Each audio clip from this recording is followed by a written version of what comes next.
വീണ്ടും വരുന്നവനായ കർത്താവായ യേശുക്രിസ്തുവിന്റെ പരിശുദ്ധ നാമത്തിൽ നിങ്ങൾക്ക് സ്നേഹവന്ദനവും ആലപ്പുഴ പബ്ലിക് സെക്ഷൻ്റെ സ്വാഗതവും അറിയിക്കുകയാണ്. ഇന്ന് വാസ്തവത്തിൽ വളരെ പ്രധാനപ്പെട്ട പ്രാധാന്യമർഹിക്കുന്ന ഒരു ശബദമാണ്. ഈ ശബദിൽ നമുക്കെല്ലാവർക്കും ദൈവത്തിൻ്റെ ആലയത്തിൽ കൂടി വരുവാനും സ്തുതി സ്തോത്രങ്ങൾ അർപ്പിക്കുവാനും പാട്ടുകൾ ആലപിക്കുവാനും ഒക്കെ ദൈവം തന്ന സാവകാശത്തിനായി ദൈവത്തെ സ്തുതിക്കാം. വാസ്തവത്തിൽ കഴിഞ്ഞ ദിവസങ്ങളിലൊക്കെ ആത്മാവിൽ നിറഞ്ഞവരായി ദൈവത്തെ ആരാധിക്കുന്ന ഒരു ജനത്തെയാണ് ഞാൻ അഭിസംബോധന ചെയ്യുന്നതെന്ന് എനിക്ക് നല്ല ബോധ്യമുണ്ട്. അതുകൊണ്ട് തന്നെ നാം തുടർന്നും ആത്മാവ് നിറഞ്ഞവരായി ദൈവസന്നിധിയിൽ നിലകൊള്ളണം. ദൈവസന്നിധിയിൽ നിലകൊള്ളുവാൻ കാരണം വചനം പറയുന്നു, പരിശുദ്ധാത്മാവ് നിങ്ങളിൽ വന്നിട്ട്, അപ്പോസ്തല പ്രവൃത്തികൾ 1:8 നോക്കിക്കേ, പരിശുദ്ധാത്മാവ് നിങ്ങളിൽ വന്നിട്ട് നിങ്ങൾ ശക്തി ധരിച്ചവരായി ആദ്യം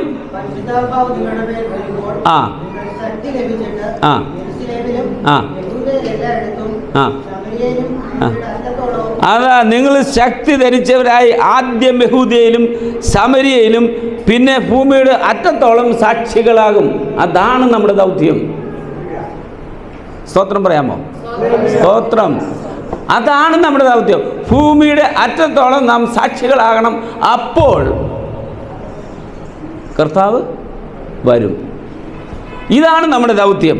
ദയവായി ദൈവകൃപയിൽ നിൽക്കാനുള്ള ഭാഗ്യത്തിനായി നമുക്ക് ദൈവത്തെ സ്തുതിക്കാം. ഈ ഭാഗ്യം സെവന്ത് ഡേ അഡ്വന്റിസ്റ്റ് സഭയ്ക്ക് ഉണ്ട് എന്നുള്ളതിനൊരു തെളിവുണ്ട്, ധാരാളം തെളിവുകളുണ്ട്. കഴിഞ്ഞ ജൂലൈയിൽ ഞാൻ ജനറൽ കോൺഫറൻസിന് പോയിരുന്നു അമേരിക്കയിൽ. ഞാൻ അതിന് മുമ്പ് 4 പ്രാവശ്യം അമേരിക്കയിൽ പോയിട്ടുണ്ട്. പക്ഷേ ഈ കോൺഫറൻസിനല്ല പോയിട്ടുള്ള മറ്റു പല കാര്യങ്ങൾക്കാണ്. ഈ കോൺഫറൻസിന് അമേരിക്കയിൽ ചെന്നപ്പോൾ എനിക്കൊരു വലിയ അനുഭവം എൻ്റെ ജീവിതത്തിൽ അഡ്വന്റിസ്റ്റുകാരൻ എന്ന നിലയിൽ എനിക്കുണ്ട്. ജനറൽ കോൺഫറൻസ് നടക്കുന്നത് സെയിൻറ്റ് ലൂയിസിലുള്ള കൺവെൻഷൻ ഹാളിലാണ്. അതായത് അമേരിക്കയിലുള്ള ഏറ്റവും വലിയ ഹാളാണത്. കൺവെൻഷൻ ഹാളാണ് ഞങ്ങൾ പോയ കൺവെൻഷൻ ഹാള്. അതിൽ 1,00,000 പേർക്ക് ഇരിക്കാനുള്ള സീറ്റുണ്ട്. ഞാൻ 2 ആഴ്ച അവിടെ എനിക്ക് കോൺഫറൻസ് ഉണ്ടായിരുന്നു. അവസാനത്തെ ശനിയാഴ്ച ഈ 1,00,000 പേര് ഇരിക്കാവുന്ന ഹാള് നിറഞ്ഞതിന് ശേഷം ഒരു 25,000 പേരെങ്കിലും നിന്ന് സുവിശേഷം ശ്രവിക്കുകയായിരുന്നു. സ്തോത്രം പറയാമോ? 1,00,000 പേരിരിക്കാമെന്ന്, കാരണം അത് 1,00,000 പേരുണ്ടെന്ന് ഉറപ്പാണ്. കാരണം ഒരു സീറ്റും ഒഴിവില്ല. ഒഴിവുണ്ടെങ്കിൽ ആൾക്കാർ നിൽക്കത്തില്ല. 1,00,000 സീറ്റും കവിഞ്ഞിട്ട് 10-25,000 പേര് നിന്ന് കേൾക്കുകയായിരുന്നു, നിന്ന് ആരാധനയിൽ പങ്കെടുക്കുകയായിരുന്നു. എന്ന് വച്ചാൽ 222 രാജ്യങ്ങളിൽ നിന്നാണ് അന്ന് വിശ്വാസികൾ അവിടെ വന്നിരിക്കുന്നത്. ഇന്ത്യയെ പോലുള്ള 222 രാജ്യങ്ങളിൽ നിന്ന് അന്ന് സെയിൻറ്റ് ലൂയിസ് ഹാളിൽ അന്ന് പ്രതിനിധികൾ, ഞാൻ ഇന്ത്യയിൽ നിന്ന് പോയാൽ പ്രതിനിധികൾ അവിടെ വന്നിരിക്കുകയാണ്. ഒന്ന് ചിന്തിച്ച് നോക്കി, 1,20,000 പേര്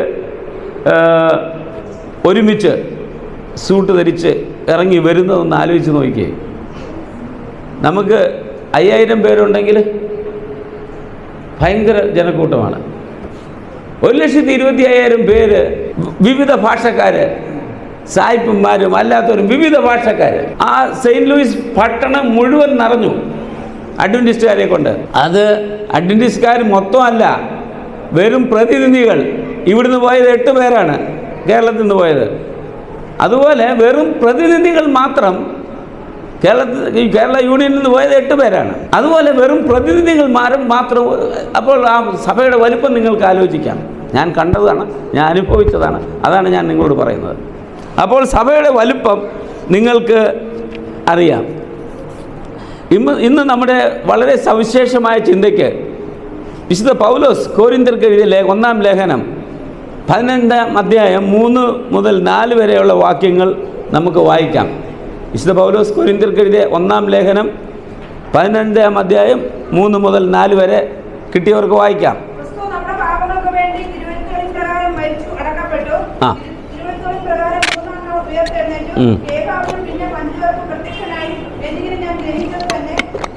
ആദ്യമായി ഏൽപ്പിച്ചിട്ടുണ്ടല്ലോ. അനന്തരം അവൻ 500 അധികം സഹോദരന്മാർക്ക് ഒരുമിച്ച് പ്രത്യക്ഷനായി. അവർ മിക്കവരും ഇന്നുവരെ ജീവനോടെ ഇരിക്കുന്നു. മതി. ഞാൻ വിചാരിച്ചത് മുഴുവൻ വായിച്ചു തീർക്കുന്നു. അതുപോലെ തിരുവചനം നമ്മൾ 2 കാര്യങ്ങളാണ് അവിടെ ശ്രദ്ധിക്കേണ്ടത്. തിരുവചന പ്രകാരം മരിച്ചു, തിരുവചന പ്രകാരം മരിച്ചു, തിരുവചന പ്രകാരം മരിച്ചാൽ അടക്കും. ഒരു കാര്യം കൂടെ സംഭവിച്ചു. എന്താണ്? ഉയർത്തെഴുന്നേറ്റു. തിരുവചന പ്രകാരം 2 കാര്യങ്ങളാണ് അവിടെ സംഭവിച്ചിരിക്കുന്നത്. മരിച്ചു, ഉയർത്തെഴുന്നേറ്റു. ആ ദൈവം നമുക്ക് വേണ്ടി എന്താണ്? സ്വർഗത്തിൽ പക്ഷപാതം ചെയ്യുന്നു. ആ ദൈവത്തെയാണ് നാം സ്തുതിക്കുന്നത്, ആരാധിക്കുന്നത്. യോഹന്നാൻ 1-ാം അധ്യായം 1-ാം വാക്യം കാണാതറിയാം നിങ്ങൾക്ക്, പറയാനാട്ടെ. എന്താണ്? ആദിയിൽ ആകാശഭൂമി ഉണ്ടായിരുന്നു. ആദിയിൽ വചനം ഉണ്ടായിരുന്നു, വചനം ദൈവത്തോടു കൂടെ ആയിരുന്നു, വചനം ദൈവമായിരുന്നു. അങ്ങനല്ലേ പറയുന്നത്? അപ്പോൾ ആദിയിൽ, വേദപുസ്തകം പറയുന്ന ആദിയിൽ വചനമുണ്ടായിരുന്നു, വചനം ദൈവത്തോടു കൂടെ ആയിരുന്നു, വചനം ദൈവമായിരുന്നു. തിരുവചനം നമുക്ക് എപ്രകാരമുള്ള വചനമാണെന്ന് നമുക്കൊന്ന് പരിശോധിച്ച് നോക്കണം. തിരുവചനം എപ്രകാരമുള്ള വചനം എന്താണ്? വചനത്തെ പറ്റി ഇവിടെ പറയുന്നത് വചനമത്രേ ദൈവമത്രേ വചനം. നാം ഈ വചനം എടുക്കുമ്പോൾ ഭയഭക്തിയോടാണ് ഇത് എടുക്കേണ്ടത്. കാരണം തിരുവചനം എപ്രകാരമുള്ള ഒരു വചനമാണ്? തിരുവചനം വിശ്വാസയോഗ്യമായ വചനം. തിരുവചനം വിശ്വാസയോഗ്യമെന്ന് വേദപുസ്തകം ആവർത്തിച്ചു പറയുന്നു. ദൈവത്തിൻ്റെ തിരുവചനം എന്ന് പറഞ്ഞാൽ ദൈവത്തിൻ്റെ തിരുവചനം രാവിലെ ഒന്നും വൈകുന്നേരം വേറൊന്നും പറയത്തില്ല. മാറ്റമില്ലാത്ത വചനം, മാറ്റമില്ലാത്ത തിരുവചനം, അതൊരിക്കലും മാറാത്തതാണ്. ഇപ്രകാരം മത്തായിയുടെ സുവിശേഷം 24:35 ഒന്ന് വായിച്ചേ. മത്തായിയുടെ സുവിശേഷം 24:35. ആകാശവും ഭൂമിയും ഒഴിഞ്ഞു പോകും, എൻ്റെ വചനങ്ങളോ? യെസ്, മാറ്റമില്ലാത്ത വചനം. ആകാശവും ഭൂമിയും ഒഴിഞ്ഞു പോകും, എൻ്റെ വചനം ഒരു നാളും ഒഴിഞ്ഞു പോകുകയില്ല. ആ വചനമാണ് ഇന്ന് നിങ്ങളുടെ മുമ്പിൽ ഞാൻ അവതരിപ്പിക്കുന്നത്. ഒഴിഞ്ഞു പോകാത്ത, മാറാത്ത വചനം. യെശയ്യാ പ്രവചനം 40:8 നോക്കിക്കേ. അതെ, പുല്ലുണങ്ങുന്നു, പൂവാടുന്നു, നമ്മുടെ ദൈവത്തിൻ്റെ വചനമോ എന്നേക്കും നിലനിൽക്കുന്നു. ആ വചനമാണ് ഞാൻ ഇന്ന് നിങ്ങളോട് പറയുന്നത്. നമ്മുടെ ദൈവം നിത്യനായിരിക്കുന്നത് പോലെ, ദൈവം അനന്യനായിരിക്കുന്നത് പോലെ ദൈവത്തിൻ്റെ തിരുവചനം ഒരിക്കലും മാറാത്തതാണ്. അങ്ങനെ മാറ്റമില്ലാത്ത തിരുവചനത്തിൽ നിന്നും ഇന്ന് പകൽ സമയം നമുക്ക് ചില കാര്യങ്ങൾ അത്യന്താപേക്ഷിതമായി ചിന്തിച്ചിട്ട് ഇവിടുന്ന് കടന്നു പോകേണ്ടതായിട്ടുണ്ട്. അങ്ങനെ മാറ്റമില്ലാത്ത തിരുവചനത്തിൽ നിന്നും എൻ്റെ പ്രിയ വിശ്വാസികളെ, സഹോദരി സഹോദരന്മാരെ, ചില സത്യങ്ങൾ നമുക്ക് ബോധ്യപ്പെടേണ്ടതായിട്ടുണ്ട്. ഇത് ചിലപ്പോൾ ഞാൻ പറയാം, നിങ്ങൾക്ക് അംഗീകരിക്കാൻ പറ്റുന്നില്ലായിരിക്കാം. ആശ്വാസത്തിൻ്റെ വചനമല്ല ഞാൻ പറയാൻ പോകുന്നത്, പക്ഷേ എനിക്ക് ബോധ്യമുള്ളതാണ്. നിങ്ങളെ ചിലപ്പോൾ ആശ്വസിപ്പിച്ചില്ല എന്ന് വരാം, പക്ഷേ എനിക്ക് തീർച്ചയായും ഉറപ്പായും ബോധ്യമുള്ള വചനമാണ് ഞാൻ നിങ്ങളോട് സംസാരിക്കുന്നത്. വളരെ കാലമായിട്ട് നിശ്ചലമായി കിടക്കുന്ന പ്രസംഗപീഠങ്ങൾ ഇളക്കി വിടുകയും കാലാകാലങ്ങളെ നിശ്ചലമായി കിടക്കുന്ന കുളങ്ങൾ ഇളക്കി മറിക്കുകയും ചെയ്യുന്ന ഒരു സത്യമാണ് ഞാൻ നിങ്ങളോട് പറയുന്നത്. ആദ്യം ഈ ലോകത്തിൽ സംഭവിക്കേണ്ടതായിട്ടുണ്ട്. അതിനാണ് ദൈവം എന്നെയും നിങ്ങളെയും ഈ ലോകത്തിലാക്കിയിരിക്കുന്നത്. ഇത് മനുഷ്യൻ്റെ വാക്കല്ല, മറിച്ച് ജീവനുള്ള ദൈവത്തിൻ്റെ ആത്മാവിൽ നിന്നുള്ള ഉണർത്തലാണ്, ദിവ്യമായ ഉണർത്തലാണിത്. നാം ഉറങ്ങുകയാണ്. സത്യത്തിൻ്റെ കാര്യത്തിൽ നാം ഉറങ്ങുകയാണ്. നമ്മൾ ഉറക്ക ഹല്ലേലൂയ സ്തോത്രമൊക്കെ പറയുന്നുണ്ട്, പക്ഷേ യഥാർത്ഥ സത്യത്തിൻ്റെ കാര്യത്തിൽ നമ്മൾ ഉറങ്ങുകയാണ്. എന്നാൽ നമ്മളെ ഉണർത്താൻ പരിശുദ്ധാത്മാവ് ആഗ്രഹിക്കുന്നു. നാം അതിന് മനസ്സൊരുക്കമുള്ളവരാവണം, നാം അതിന് തയ്യാറാവണം. നിങ്ങളുടെ കാതുകളെ ഇക്ലിപ്പെടുത്തുന്നതോ നിങ്ങൾ ആഗ്രഹിക്കുന്നതോ പറയാനല്ല ഞാനിവിടെ നിൽക്കുന്നത്. സത്യം നിങ്ങളെ ബോധ്യപ്പെടുത്താനാണ് ഞാനിവിടെ നിൽക്കുന്നത്. ആത്മാവിൻ്റെ അഗ്നിയിൽ പറയുമ്പോൾ സത്യം വാൾ പോലെ വഞ്ചനയെ ഛേദിച്ച് കളയും. സത്യത്തിൻ്റെ ആത്മാവിൽ പറയുമ്പോൾ സത്യം വാൾ പോലെ വഞ്ചനയെ ഛേദിച്ച് കളയും. ദയവായി ശ്രദ്ധയോടെ നിങ്ങൾ കേൾക്കുക. എന്താണ് ശനിയാഴ്ചയ്ക്ക് പകരം ഞായറാഴ്ച ആരാധിക്കുന്നത് തെറ്റാണോ? തെറ്റ് ആണ് എന്ന് പറയുന്നു. എന്നാൽ പലരെയും അസ്വസ്ഥരാക്കുന്ന ഒരു ചോദ്യമാണിത്. ഞാൻ എന്തിനാണ് ഇതിവിടെ പറയേണ്ടത്? ഇന്ന് ശബദക്കാരിൽ ചിലർ ചിന്തിച്ചു തുടങ്ങിക്കഴിഞ്ഞു, ഏത് ദിവസത്തിൽ ആരാധിച്ചാൽ എന്താ, ദൈവത്തെ ആരാധിച്ചാൽ പോരെ, ശബദിൽ തന്നെ വേണമെന്ന് എന്താണ് ഇത്ര നിർബന്ധം? ദൈവത്തെ ആരാധിച്ചാൽ പോരെ? ദൈവത്തെ ആരാധിക്കാം, ഏത് ദിവസവും നിങ്ങൾക്ക് ദൈവത്തെ ആരാധിക്കാം. പക്ഷേ ദൈവം ഏർപ്പെടുത്തിയ ശബദിനെ ശനിയാഴ്ച 7-ാം ദിവസത്തിനെ 1-ാം ദിവസമാക്കി മാറ്റുന്നതാണ് തെറ്റ്. കൽപ്പന ലംഘനം എന്താണ്? പാപം. നിങ്ങൾ കൽപ്പനയെ ലംഘിക്കുകയാണ്, അത് പാപമാണ്. അത് പറയേണ്ടതായ ആവശ്യം എനിക്കുണ്ട്. ദയവായി ശ്രദ്ധയോടെ കേൾക്കുക. ശനിയാഴ്ച മാറ്റി അത് ഞായറാഴ്ച ആക്കിയിരിക്കുന്നത് തെറ്റാണ്. അത് വചനം ചെയ്തതല്ല, ദൈവം ചെയ്തതല്ല, മനുഷ്യൻ മാറ്റിയതാണ്. ആയതുകൊണ്ട് എൻ്റെ പ്രിയ വിശ്വാസികളെ, നിങ്ങൾ പോകുന്നയിടത്ത് നിങ്ങൾ കാണുന്നവരുടെ ഈ തിരുവചന ഭാഗം പറയണം. അങ്ങനെ ദൈവത്തിൻ്റെ പ്രീതി നിങ്ങൾ സമ്പാദിക്കണം. ദൈവത്തിൻ്റെ കൽപ്പനയാണിത്. അഭിപ്രായങ്ങൾ കൊണ്ടല്ല,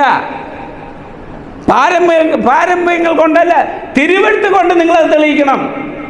അത് നിങ്ങൾക്ക് സാധിക്കുമോ? ശനിയാഴ്ചയ്ക്ക് പകരം ഞായറാഴ്ച ആരാധിച്ചാൽ മതിയെന്ന് തിരുവെഴുത്ത് കൊണ്ട് നിങ്ങൾക്ക് പറ്റുമോ പറയാൻ? അല്ല, നിങ്ങളുടെ പാരമ്പര്യവും നിങ്ങളുടെ അഭിപ്രായങ്ങളും കൊണ്ടല്ല. അങ്ങനെ ഒരുപാട് പാരമ്പര്യമുണ്ട്. വാസ്തവത്തിൽ സീനായി പർവ്വതത്തിൽ തൻ്റെ കൽപ്പനകൾ ഇടിമുഴക്കത്തോടെ കൊടുത്ത ദൈവമാണ് ഈ കൽപ്പന തന്നിരിക്കുന്നത്. നാം സേവിക്കുന്ന ദൈവം മനുഷ്യൻ്റെ ഇഷ്ടങ്ങൾ അനുസരിച്ച് തൻ്റെ നിയമത്തെ മാറ്റത്തില്ല. ദൈവം പറഞ്ഞു, ശബത്ത് ദിവസം നീ വിശുദ്ധമായി ആചരിക്കാൻ ഓർക്കുക. പക്ഷെ നിങ്ങൾ ചോദിച്ചേക്കാം, ഞായറാഴ്ച ശബതല്ലയോ? അല്ല. 7-ാം ദിവസത്തെ 1-ാം ദിവസമാക്കിയത് നിങ്ങൾ ഈ വേദപുസ്തകത്തെ എവിടെയെങ്കിലും കാണിച്ചതാ? ആയതുകൊണ്ട് പ്രിയ സുഹൃത്തുക്കളെ, നിങ്ങൾ ഒരിക്കലും അത് വേദപുസ്തകത്തിൽ കണ്ടെത്തുകയില്ല. കാരണം അങ്ങനെ ഒരു മാറ്റം തിരുവെഴുത്തുകളിലില്ല. അത് അംഗീകരിച്ചുകൊണ്ടാണ്, അത് മനസ്സിലാക്കി അതിനെ അംഗീകരിച്ചുകൊണ്ടാണ് ഇന്ന് 3 ആത്മാക്കൾ ദൈവസന്നിധിയിൽ വന്നിരിക്കുന്നത്. വിശുദ്ധ സ്നാനത്തിലൂടെ ദൈവസഭയുടെ അംഗമാകാൻ ആണോ? അതെ. കാരണം അങ്ങനെ ഒരു മാറ്റം നിങ്ങൾ തിരുവെഴുത്തുകളിൽ കാണുകയില്ല. നിങ്ങൾ കണ്ടെത്തുന്നത് പാരമ്പര്യമാണ്.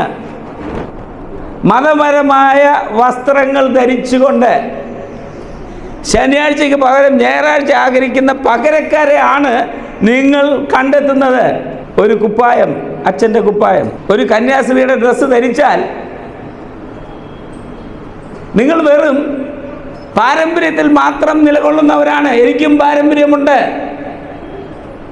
ഞാൻ അത് വിട്ട് അഡ്വന്റിസ്റ്റ് സഭയുടെ അംഗമായത് ദൈവം ആവശ്യപ്പെടുന്നത് കൊണ്ടാണ്. ആയതുകൊണ്ട് എൻ്റെ പ്രിയ വിശ്വാസികളെ, നാം ദൈവത്തെ അംഗീകരിക്കുന്നുവെങ്കിൽ, കൽപ്പനകളെ അംഗീകരിക്കുന്നുവെങ്കിൽ, നിങ്ങൾ 4-ാം കൽപ്പന ഉൾപ്പെടെ അംഗീകരിക്കുകയും അനുസരിക്കുകയും വേണം. മനുഷ്യൻ വിശുദ്ധമാക്കിയത് കൊണ്ടല്ല, ദൈവം വിശുദ്ധമാക്കിയ ദിവസമാണ്. ഉൽപ്പത്തി 2-ാം അധ്യായം 3, ഉൽപ്പത്തി 2:3.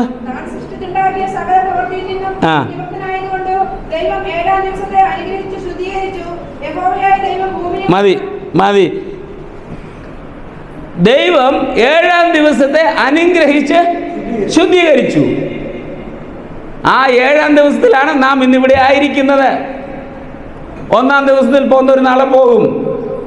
നിങ്ങൾ അതിൽ പെടരുത്. തിരുവചനം അങ്ങനെയാണ് നിങ്ങളെ ഉദ്ബോധിപ്പിക്കുന്നത്. എല്ലാ പ്രവർത്തികളിൽ നിന്നും 7-ാം ദിവസം വിശ്രമിച്ചു. ദൈവം ശുദ്ധീകരിച്ചത് ഒരു മനുഷ്യനും അശുദ്ധമാക്കാൻ പറ്റില്ല. കർത്താവിൻ്റെ ബഹുമാനത്തിനും സ്മരണയ്ക്കും വേണ്ടി നിങ്ങൾ ഞായറാഴ്ച ആരാധിക്കുകയാണെങ്കിൽ ഞാൻ തെറ്റ് പറയത്തില്ല. പക്ഷേ അത് 7-ാം ദിവസത്തിന് പകരം 1-ാം ദിവസമാക്കരുത്. 7 ദിവസവും നിങ്ങൾക്ക് ആരാധിക്കാം. അതിനെന്താ തെറ്റ്? ദൈവത്തെ ആരാധിക്കുന്നതിൽ ഒരു തെറ്റുമില്ല. അതുകൊണ്ടത് ഞാൻ പറയുന്നുമില്ല. പക്ഷേ ദൈവം തന്ന ദിവസത്തെ മാറ്റി മനുഷ്യന് ഇഷ്ടമുള്ള ദിവസമാക്കുകയാണെങ്കിൽ, അങ്ങനെയാണെങ്കിൽ നിങ്ങൾ കൽപ്പനകളും മാറ്റും. കാരണം കൽപ്പനയല്ലേ അത് പറയുന്നത്. നിങ്ങൾക്ക് കൽപ്പനകൾ മാറ്റാം, ദൈവം തന്ന എന്തും മാറ്റാം, നിങ്ങൾക്ക് ഇഷ്ടമുള്ളതൊക്കെ ചെയ്യാം. അങ്ങനെ നമുക്ക് പഠിപ്പിക്കാൻ പറ്റുമോ? ഒന്നിൽ തെറ്റിയാൽ സർവത്തിലും തെറ്റി. ഈ 4-ാം കൽപ്പനയിൽ തെറ്റിയാൽ എല്ലാത്തിലും തെറ്റും. ദൈവം വിശദീകരിച്ച ദിവസം ദൈവം മനുഷ്യൻ തിരഞ്ഞെടുത്ത ഒരു ദിവസം കൊണ്ട് മാറ്റാൻ പറ്റില്ല. എൻ്റെ സുഹൃത്തുക്കളെ, അത് പറ്റില്ല. ആയതുകൊണ്ട് തന്നെ അവൻ്റെ വചനം മാറ്റുകയോ പുനർനിർമ്മിക്കുകയോ ചെയ്യുവാൻ നമുക്ക് സാധ്യമല്ല. ആ തെറ്റ് പാരമ്പര്യമായി നാം ചെയ്തു വരുന്നു. ആ പാരമ്പര്യം ശക്തി കേന്ദ്രമായിരിക്കുന്നു. ഇന്ന് ധാരാളം പേരുണ്ട്. അവരുടെ ഒരു റാലി റോഡിൽ കൂടെ പോയാൽ 2 മണിക്കൂർ ആർക്കും റോഡിൽ ഇറങ്ങാൻ പറ്റത്തില്ല. ആളുണ്ട്. ആളുള്ളത് കൊണ്ട് എന്താ? ദൈവത്തിൻ്റെ നിയമം, ദൈവത്തിൻ്റെ കൽപ്പന നാം എടുത്ത് മാറ്റരുത്. പാരമ്പര്യം ഉണ്ടായാൽ പോരാ. എന്താണ് ഈ പാരമ്പര്യം? തെറ്റ് ചെയ്ത പാരമ്പര്യം. ഇതാണ് ചിലർ ഊറ്റം കൊള്ളുന്ന പാരമ്പര്യം. ഞാൻ പാരമ്പര്യ ക്രിസ്ത്യാനിയാണ്. ഞാൻ ആരാണ്? പാരമ്പര്യ ക്രിസ്ത്യാനിയാണ്. ഈ ഊറ്റം നിർത്തണം. ദൈവനാമത്തിൽ ഞാൻ പറയുകയാണ്, ദൈവം തന്നതിനെ നമുക്ക് മാറ്റാൻ സാധിക്കത്തില്ല. അവൻ നിങ്ങളെ സത്യത്തിലേക്ക് മടങ്ങാൻ വിളിക്കുകയാണ്. ഇന്ന ദിവസം നിങ്ങളുടെ ഉള്ളിൽ ഇപ്പോൾ ജ്വലിക്കുന്നത് വികാരമല്ല, അത് ബോധ്യമാണ്. നിങ്ങളുടെ ഉള്ളിൽ ഇപ്പോൾ നിങ്ങൾക്കുണ്ടാകുന്നത് ബോധ്യമാണ്. ദൈവത്തിൻ്റെ കൽപ്പന അനുസരിക്കണം. ദൈവം തന്നത് മാറ്റാൻ സാധ്യമല്ല. സത്യത്തിൻ്റെ ആത്മാവാണ് നിങ്ങളിൽ പ്രവർത്തിക്കുന്നത്. നിങ്ങളുടെ ഹൃദയം കഠിനമാക്കരുത്. ഇല്ല, ഞാൻ അത് തന്നെ ചെയ്യും. കഠിനമാക്കരുത് പ്രിയപ്പെട്ടവരെ. കർത്താവ് മുട്ടുന്നു, നിങ്ങൾ ഉത്തരം നൽകുകയില്ലേ? കർത്താവ് നിങ്ങളുടെ ഹൃദയങ്ങളിൽ മുട്ടുന്നു, നിങ്ങൾ ഉത്തരം പറയണം. ശബത്തിൽ നിന്ന് ഞായറാഴ്ചയിലേക്കുള്ള മാറ്റം ക്രിസ്തു വരുത്തിയതല്ല, മനുഷ്യൻ വരുത്തിയതാണ്. റോമാ സഭ ഞായറാഴ്ച ഒരു പുതിയ ആരാധന ദിവസമായി പ്രഖ്യാപിച്ചു. അതിനു മുമ്പ് എല്ലാവരും ശബത്താണ് ആചരിച്ചിരുന്നത്. നിങ്ങൾക്ക് ദൈവത്തെയും പാരമ്പര്യത്തെയും സേവിക്കാൻ കഴിയുകയില്ല. അതാണ് നിങ്ങൾ പറയുന്ന പാരമ്പര്യം. ദൈവത്തെയും പാരമ്പര്യത്തെയും സേവിക്കാൻ നിങ്ങൾക്ക് കഴിയുകയില്ല. എൻ്റെ പ്രിയ വിശ്വാസികളെ, നിങ്ങൾ എടുത്തുകൊള്ളൂ, ദൈവത്തെയും പാരമ്പര്യത്തെയും സേവിക്കാൻ നിങ്ങൾക്ക് കഴിയത്തില്ല. നിങ്ങൾ പാരമ്പര്യത്തിൻ്റെ പുറത്ത് ഊറ്റം കൊള്ളണ്ട. നിങ്ങൾക്ക് ക്രിസ്തുവിനെ പിന്തുടരുവാനും അവൻ്റെ നിയമത്തെ അവഗണിക്കാനും സാധ്യമല്ല. ഞാൻ ക്രിസ്തുവിനെ അനുസരിക്കുന്ന ആളാണ്, ഞാൻ ക്രിസ്ത്യാനിയാണെന്ന് പറഞ്ഞിട്ട് ദൈവത്തിൻ്റെ കൽപ്പന അനുസരിക്കാതിരിക്കാൻ നിങ്ങൾക്ക് സാധ്യമല്ല. നിങ്ങൾ കൽപ്പന അനുസരിക്കാതിരിക്കുകയാണെങ്കിൽ നിങ്ങൾ ക്രിസ്തുവിനെ അല്ല പിന്തുടരുന്നത്. അപ്പോൾ ചിലപ്പോൾ ചിലർ പറയും, നിങ്ങളെ മനസ്സിലൊക്കെ ആ ചോദ്യം വരുന്നുണ്ടാവും, നാം നിയമത്തിന് കീഴിലല്ല, പിന്നെന്തിന് കീഴിലാണ്? കൃപയ്ക്ക് കീഴിലാണ്. പെന്തക്കോസ്തുകാർ പറയുന്ന ഒരു വലിയ വാദമാണ്. നാം നിയമത്തിന് കീഴിലല്ല, നമ്മൾ എന്തിനു കീഴിലാണ്? കൃപയും കീഴിലാണ്. കർത്താവ് മരിച്ചതോടുകൂടി നമുക്ക് കർത്താവിൻ്റെ കൃപ ലഭിച്ചു. അതെ, പ്രവൃത്തികളല്ല, വിശ്വാസത്താലാണ് നാം രക്ഷിക്കപ്പെടുന്നത്. പക്ഷേ കൃപ അനുസരണത്തെ ശക്തിപ്പെടുത്തുകയാണ് ചെയ്യുന്നത്. കൃപ തെറ്റ് ചെയ്യാനുള്ള ലൈസൻസ് അല്ല പ്രിയപ്പെട്ടവരെ. ഈ കൃപ നിങ്ങളോട് പറയും, കൃപയാണ് നമ്മൾ രക്ഷിക്കപ്പെടുന്നത്, അല്ല കൽപ്പന അനുസരിച്ച് കൊണ്ടല്ല. കൃപ കൽപ്പന അനുസരിക്കാനുള്ള ഒരു പ്രചോദനമാണ്. കൃപ അനുസരണത്തെ മായ്ച്ചു കളയുന്നില്ല. കൃപ പാപം ചെയ്യാനുള്ള ലൈസൻസ് അല്ല. എന്താണ് പാപം? കൽപ്പന ലംഘനം. ഞായറാഴ്ച പള്ളിയിൽ പോകുന്നൊരു കൽപ്പന ലംഘിക്കുകയല്ലേ, പിന്നെ എങ്ങനെ അവർക്ക് കൃപ ലഭിക്കും? കർത്താവിൻ്റെ വഴി എളുപ്പമല്ല, അത് എപ്പോഴും ജനപ്രിയവുമല്ല. ജനങ്ങൾക്കെല്ലാം പ്രിയപ്പെട്ടതായിരിക്കില്ല കർത്താവിൻ്റെ വഴികൾ. യെശയ്യാ പ്രവചനം 58:13-14, 58:13-14 എൻ്റെ വിശുദ്ധ ദിനത്തിൽ കിട്ടിയില്ലയോ?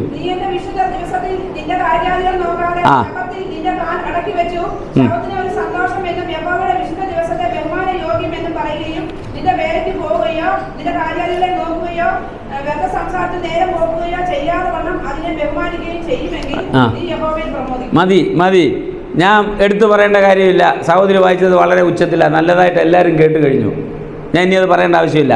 പക്ഷേ നിൻ്റെ ആദരം കൊണ്ട് മാത്രമല്ല, നിൻ്റെ ജീവിതം കൊണ്ടും ശബത്തിനെ ബഹുമാനിക്കുക. ആദരം കൊണ്ട് മാത്രമല്ല, ഇവിടെ നിന്ന് പ്രസംഗിച്ചാൽ പോരാ, അവിടെ നിന്ന് കേട്ടാൽ പോരാ. നമ്മുടെ ജീവിതത്തിൽ നാം ശബത്തിനെ ബഹുമാനിക്കുകയും അനുസരിക്കുകയും വേണം. നീ എന്നെ സ്നേഹിക്കുന്നുവെങ്കിൽ എന്തു ചെയ്യും?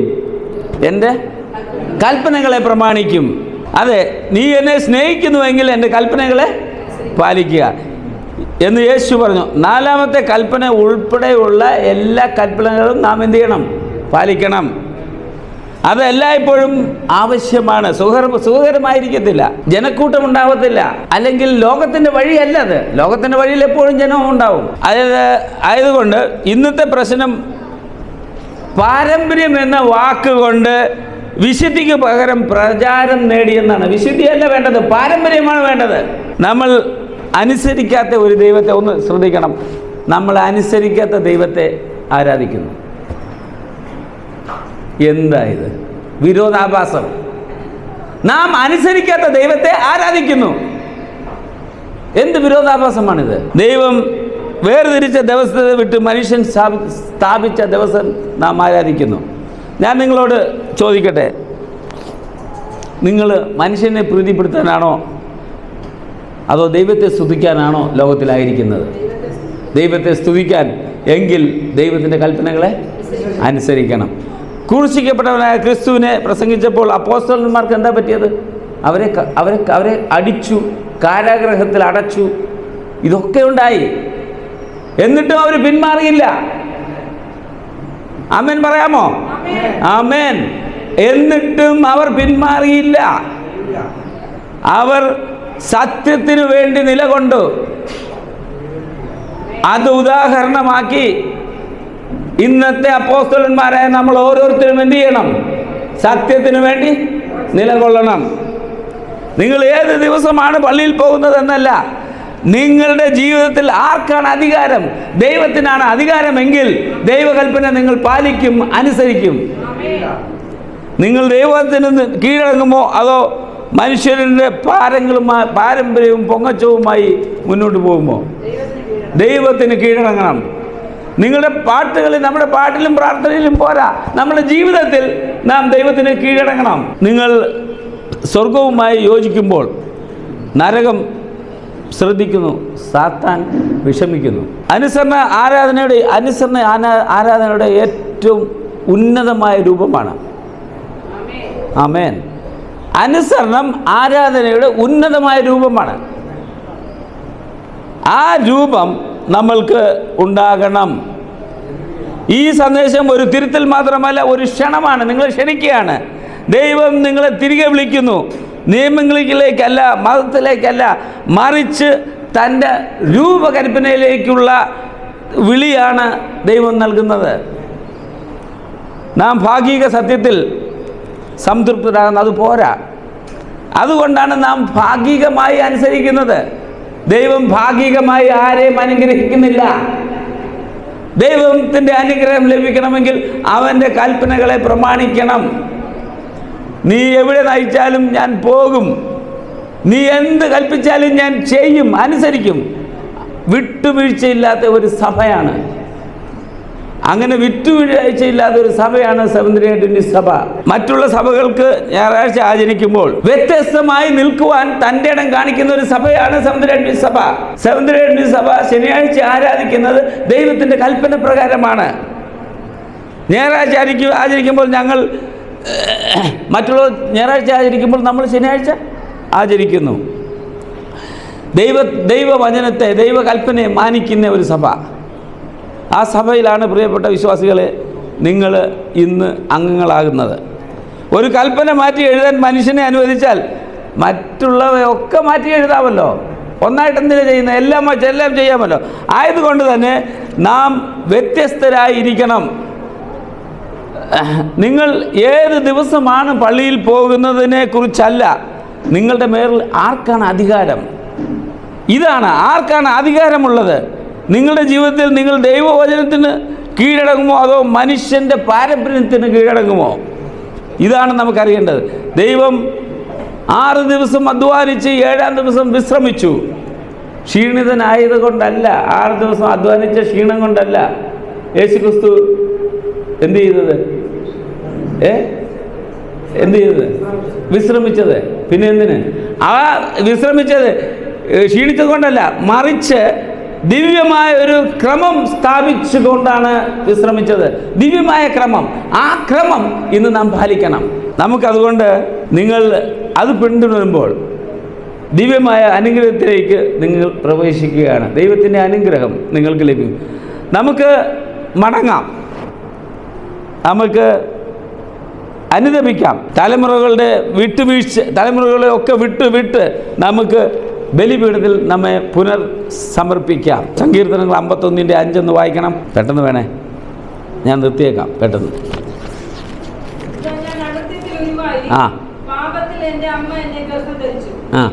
മതി. അതുകൊണ്ട് എന്താണ്? ഏക മനുഷ്യനാൽ പാപവും, പാപത്താൽ രോഗവും, രോഗത്താൽ മരണവും ലോകത്തിൽ വന്നു. പാപത്തിൽ ജീവിക്കുന്ന ഒരു മനുഷ്യന് വിടുതൽ കൊടുക്കുവാൻ പാപമില്ലാത്ത ഒരുവൻ വരണമായിരുന്നു. പാപമില്ലാത്തവൻ താമസിക്കുന്നത് ഭൂമിയിലല്ല, സ്വർഗത്തിലാണ്. അവിടെ നിന്ന് ഒരുത്തൻ വരണമായിരുന്നു നമ്മളെ പാപത്തിൽ നിന്ന് രക്ഷിക്കുവാൻ. ആ കുറ്റമില്ലാത്തവൻ നിനക്ക് വേണ്ടി മരിച്ചു എന്ന് പരിശുദ്ധാത്മാവ് നിന്നോട് പറയുന്നു. ഒരാൾ മരിക്കുമ്പോൾ എങ്ങനെയാ, വേറൊരാൾ മരിച്ചാൽ എങ്ങനെയാ എനിക്ക് നിത്യജീവൻ ഉണ്ടാകുന്നത്? വേറൊരാൾ മരിച്ചാൽ എങ്ങനെയാണ് ഞാൻ രക്ഷപ്പെടുന്നത്? ചോദ്യമായിരിക്കാം, മനസ്സിലുണ്ടായിരിക്കാം ആ ചോദ്യം. ഇതിന് ഞാനൊരു ചെറിയ സംഭവ കഥ പറഞ്ഞുകൊണ്ട് ഞാൻ അവസാനിപ്പിച്ചു കൊള്ളാം. ഇത് നടക്കുന്നത് കൊറിയയിലാണ്. നല്ല തണുപ്പുള്ള ഒരു രാത്രി, ഡിസംബർ മാസത്തിൽ പൂർണ്ണ ഗർഭിണിയായ ഒരു സഹോദരി കൊറിയ പട്ടണത്തിൽ താമസിച്ചിരുന്നു. അടുത്ത് വെറും 100 മീറ്റർ അകലെയായിട്ട് ഈ സഹോദരിയുടെ കൂട്ടുകാരി, ചെറുപ്പം മുതൽ ഒരുമിച്ച് കളിച്ച് വളർന്ന കൂട്ടുകാരി, ഒരുമിച്ച് പഠിച്ച് ഒരുമിച്ച് കളിച്ച് വളർന്ന കൂട്ടുകാരി ഒരു 100 മീറ്റർ അകലെ, ഇവിടുന്ന് അവിടെ വരെ പോകുന്ന 100 മീറ്റർ അകലെ താമസിച്ചിരുന്നു. അപ്പോൾ ഈ കൂട്ടുകാരി, ഈ സഹോദരി ഗർഭിണിയായിരുന്നു.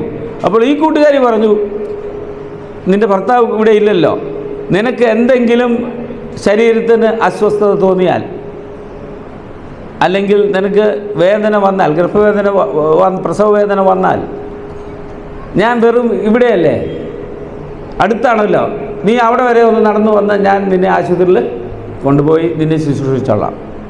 സമ്മതിച്ചു. ഒരു ദിവസം ഈ പ്രിയപ്പെട്ട സഹോദരിക്ക് വേദനയായി. അവൾ കൂട്ടുകാരി പറഞ്ഞത് ഓർത്തു. അവൾ വീട് പൂട്ടി വീട്ടിൽ നിന്ന് ഇറങ്ങി ഈ കൂട്ടുകാരുടെ വീട്ടിലേക്ക് നടന്നു. അത് ഹൈവേയിലെത്തിയിട്ട് ഒരു ബ്രിഡ്ജ് കഴിഞ്ഞ് വേണം പോകാൻ.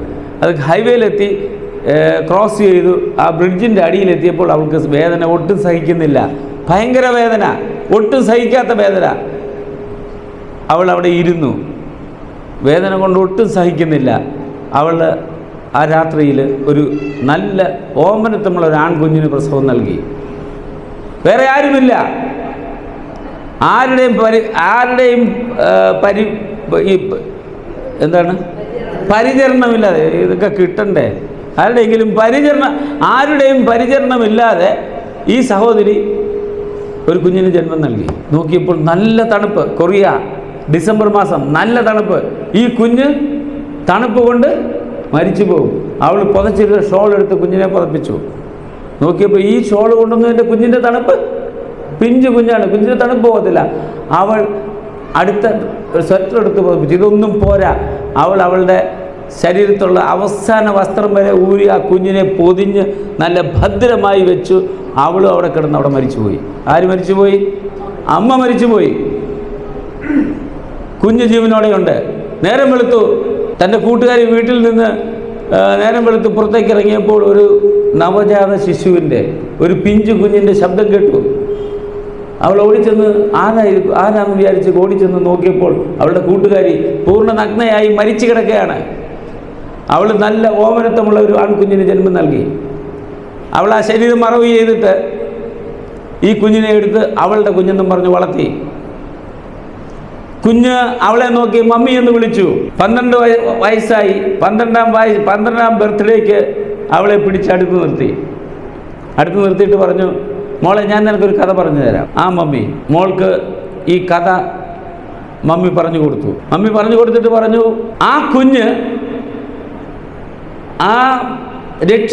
രക്ഷിച്ച കുഞ്ഞ് നീയാണ്. നീ മരിക്കാതിരിക്കാൻ വേണ്ടി നിന്റെ അമ്മ മരിച്ചു.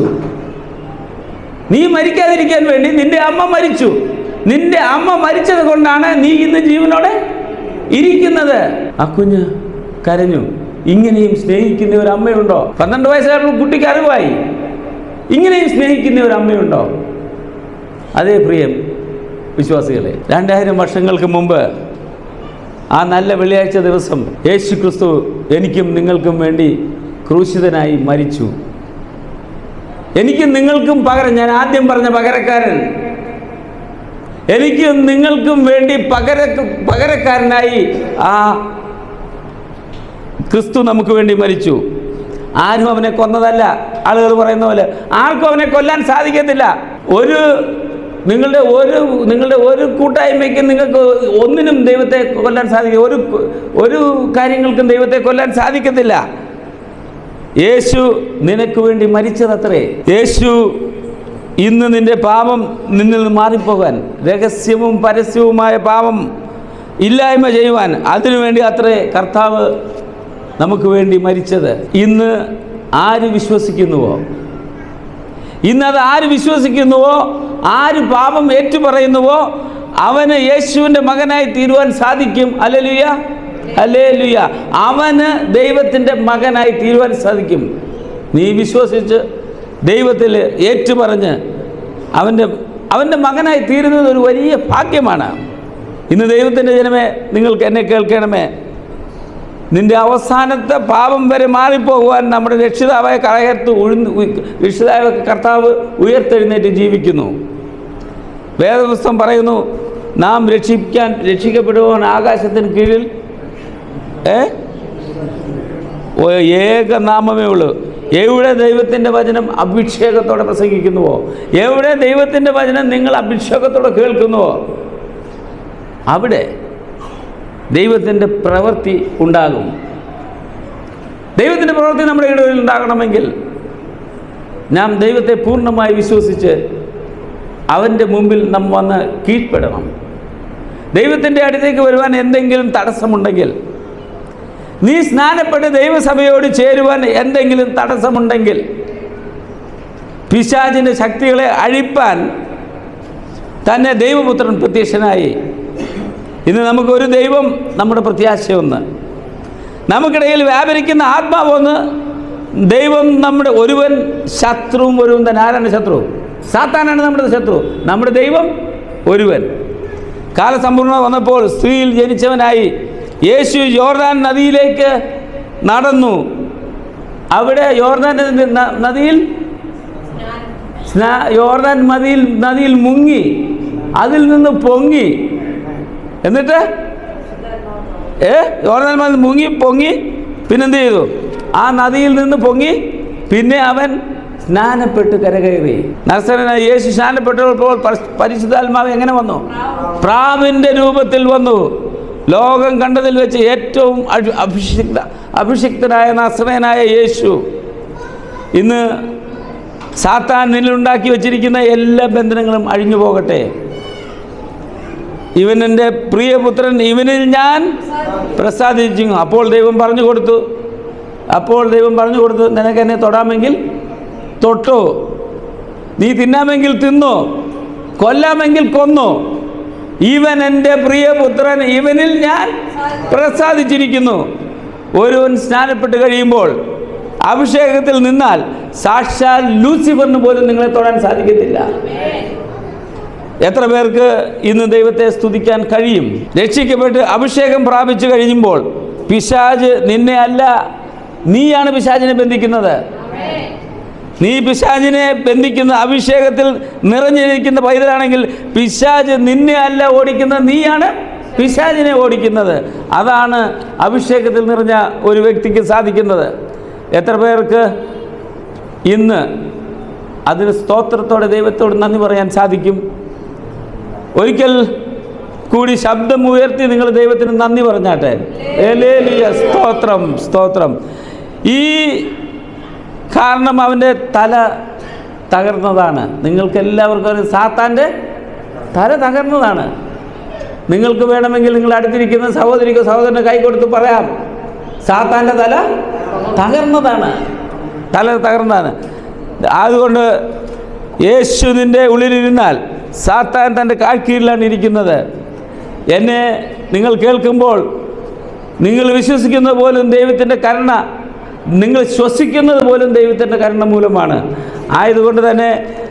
ആയതുകൊണ്ട് ഇന്ന് നിങ്ങൾ ഓരോ സ്റ്റെപ്പ് വയ്ക്കുമ്പോഴും സാത്താൻ നിങ്ങളുടെ കാൽ കീഴിലാണ്, അമരുകയാണ്. ഇന്ന് നിങ്ങൾ ദൈവത്തെ സ്തുതിക്കുമോ?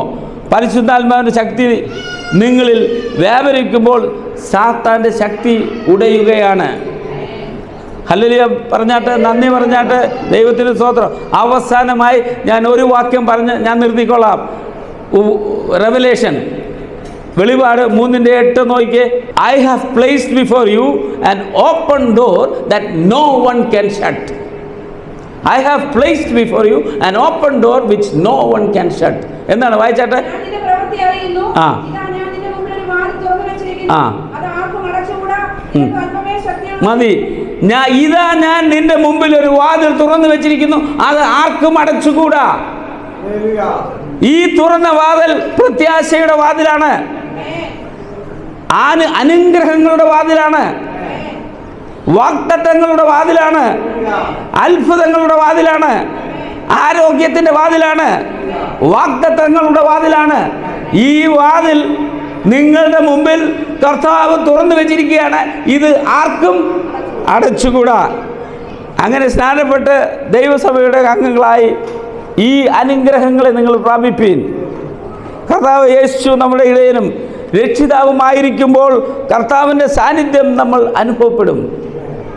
അവൻ്റെ സംരക്ഷണവും കാവലും നമ്മുടെ മേലുണ്ടാകും. അതിന് സ്വർഗത്തിലെ ദൈവം ധാരാളമായി എല്ലാവരെയും അനുഗ്രഹിക്കട്ടെ എന്ന് പ്രാർത്ഥിച്ചുകൊണ്ട് ഞാൻ ഉപസംഹരിക്കുന്നു. ദൈവം എല്ലാവരെയും സമൃദ്ധിയായി അനുഗ്രഹിക്കട്ടെ.